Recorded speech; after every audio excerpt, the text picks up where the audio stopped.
பிதாமகனே, போய்விட்டாயா? கிராமத்து ராஜாவே, இறந்துபட்டாயா? ஆச்சி மசாலா, எந்த சமையலும் ருசி தேடும் ரகசியம் 20 ரூபாய். எங்கள் மண் வாசனையில் இன்று சாவு மணக்கிறதா?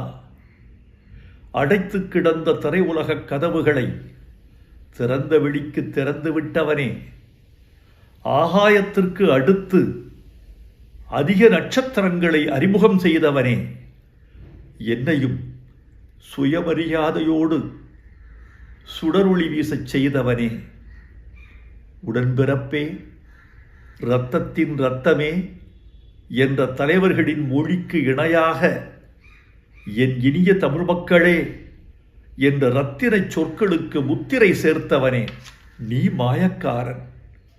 புழுதியை பொன் செய்தாய்.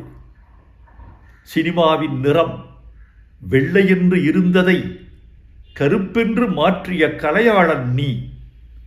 இடிந்த சுவர்களும் உடைந்த மனிதர்களும் கிழிந்த வாழ்க்கையும் உன் கலையின் கச்சா பொருள்கள். இந்த கரட்டுப்பட்டியை தில்லி நகரத்திற்கு கொண்டு சேர்த்த அல்லி நகரத்து அரசன் நீ. இனி நான் எப்படி தனியாக தேனி போவேன்? மேற்கு தொடர்ச்சி மலை அருவிகளால் அழுது கொண்டே கேட்குமே, எங்கே பாரதி ராஜா? கத்தாழங்காட்டு கரிச்சான் கேட்குமே, எங்கே பாரதி ராஜா? கருவேல மரம் கேட்குமே, எங்கே பாரதி ராஜா? என்ன பதில் சொல்வேன்? எப்படி நான் தனித்திருப்பேன்? நீ தூரிகை, நான் வண்ணம். நான் தூரிகை, நீ வண்ணம். தூரிகை இல்லாமல் வண்ணமும், வண்ணமில்லாமல் தூரிகையும் என்னத்துக்காகும்? நீ அறிவாள், நான் கைப்பிடி.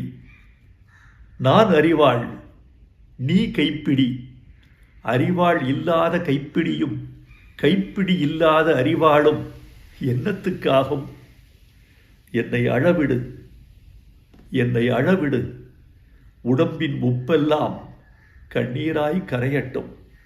இனி என்ன எழுத? நடிகர் திலகம் போல் நானும் புலம்புகிறேன். பூங்காத்து திரும்புமா? என் பாட்ட விரும்புமா? பாராட்ட, மடியில் வச்சு தாராட்ட எனக்கொரு தாய்மடி கிடைக்குமா? முதல் மரியாதை செய்தவனே, உனக்கென் இறுதி மரியாதை. இந்த வீடியோ உங்களுக்கு பிடிச்சிருந்தா மறக்காமல் லைக் பண்ணுங்கள், ஷேர் பண்ணுங்கள். இதே மாதிரி தொடர்ந்து நிறைய இன்ட்ரெஸ்டிங்கான வீடியோஸ் பார்க்க வீட்டா கேஸ் சேனலை சப்ஸ்கிரைப் பண்ணுங்கள்.